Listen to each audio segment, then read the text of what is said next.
Rapper Meek Mill has came out and stated that a white supremacist has vandalized his grandmother's home. Now, his grandmother stayed in Philadelphia, and we'll go ahead and start posting the video as you can see it as we talk over this here.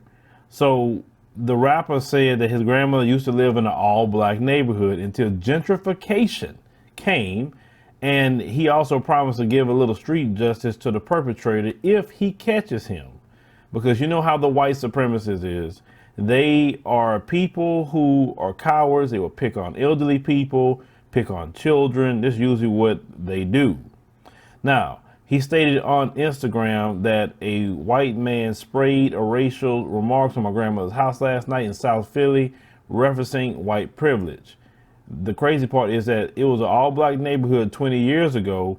It was gentrified, and now this. Just don't let us catch you, coward. The funny part is we bought this house after it's remodeled. More blacks coming soon.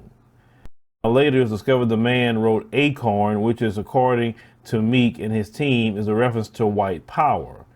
The What's Free rapper already filed a vandalism report to police, who said they already started an investigation.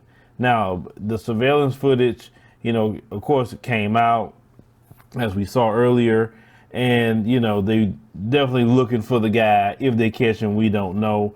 But, gentrification is something that is extremely, extremely horrible and detrimental. You see, when black people stay in these areas, they purposely don't put businesses there, even though black people are paying taxes.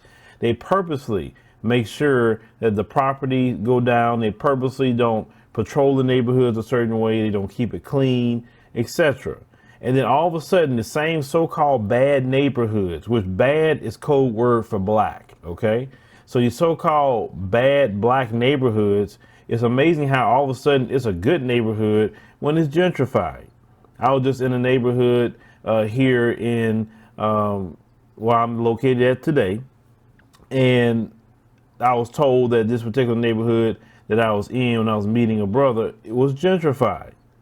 And I noticed that because when you see a bunch of white women walking around with little dogs at night, when you see vegan restaurants and all these healthy places to eat, you know good and well gentrification has came.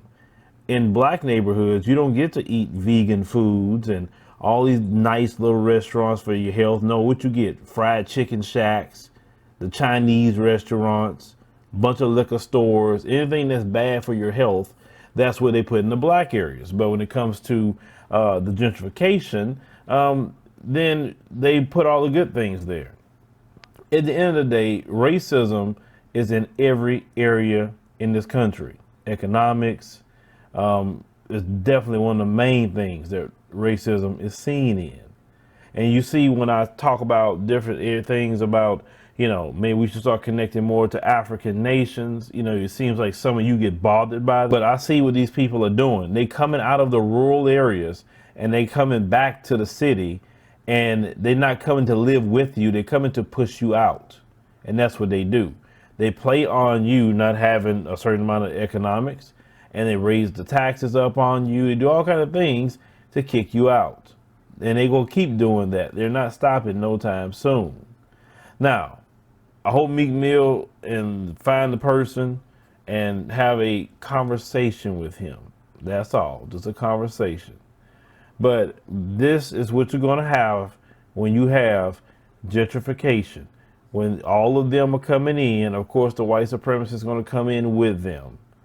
And it's just annoying. It is very, very annoying. And we could discuss gentrification. We could discuss how to, end that. But it's going to take everybody putting their skin in the game. It's going to take everybody getting on code. And unfortunately, in this country, we don't want to be on code because we want to fight each other too much.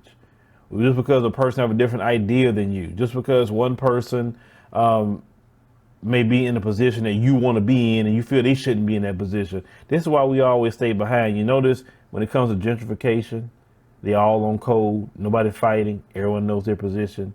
That's what frustrates me the most out of everything. I would like to see change.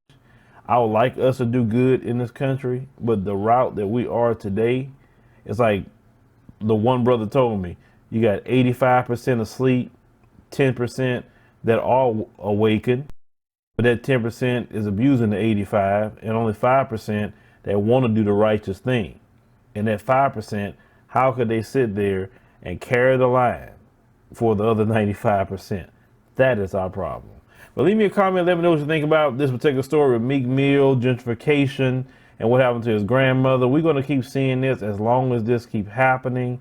If you really want a quick results, or you want a good solution, those of you who are of means, let them fix up those communities that's so-called bad, and then all of you move in there purposely, because they can't stop y'all from moving.